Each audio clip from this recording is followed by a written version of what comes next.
नेपाल में बाढ़ से अब तक कितना नुकसान, जानिए पूरी तस्वीर। नेपाल में 26 अगस्त को आई भयानक फ्लैश फ्लड ने कुछ ही घंटों में भारी तबाही मचा दी। नेपाल चीन सीमा के पास भोटेकोशी नदी और उसके बाद त्रिशूली नदी के इलाके में पानी, मलबे और चट्टानों का ऐसा सैलाब आया कि कई बस्तियां, सड़कें और बिजली परियोजनाएं इसकी चपेट में आ गईं। सबसे बड़ा नुकसान इंसानी जानों का हुआ है। 27 अगस्त तक नेपाल में कम से कम 162 लोगों की मौत की पुष्टि हो चुकी है, जबकि सैकड़ों लोग अभी भी लापता हैं। राहत और खोज बचाव अभियान लगातार जारी है। लापता लोगों में स्थानीय नागरिकों के अलावा विदेशी पर्यटक और तीर्थयात्री भी शामिल हैं। नेपाल के पर्यटन अधिकारियों के अनुसार बड़ी संख्या में यात्रियों का अभी पता नहीं चल पाया है, जिनमें भारतीय नागरिक भी शामिल हैं। अब बात करते हैं बुनियादी ढांचे की। प्रारंभिक रिपोर्ट के मुताबिक बाढ़ ने 19 मोटरेबल पुल और करीब 40 किलोमीटर हाईवे को बहा दिया या गंभीर रूप से नुकसान पहुंचाया है। कई प्रमुख सड़क मार्ग बंद हैं, जिससे प्रभावित इलाकों तक राहत और बचाव दलों की पहुंच मुश्किल हो रही है। बिजली के क्षेत्र में भी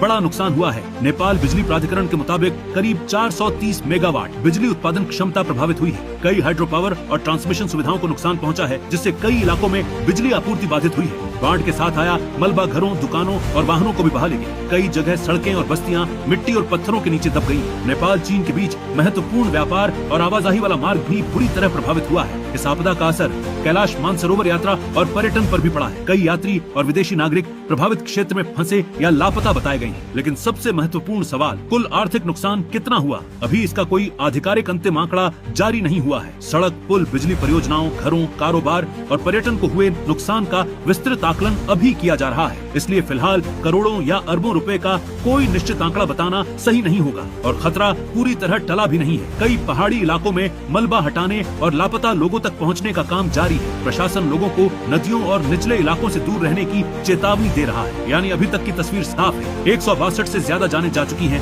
सैकड़ों लोग लापता हैं। 19 पुल और करीब 40 किलोमीटर सड़क प्रभावित हुई है। करीब 430 मेगावाट बिजली क्षमता पर असर पड़ा है और कई घर बस्तियां तबाह हुई हैं। लेकिन नेपाल में इस तबाही का पूरा नुकसान अब भी सामने आना बाकी है। राहत और सर्वे का काम आगे बढ़ने के साथ असली तस्वीर और भी स्पष्ट होगी।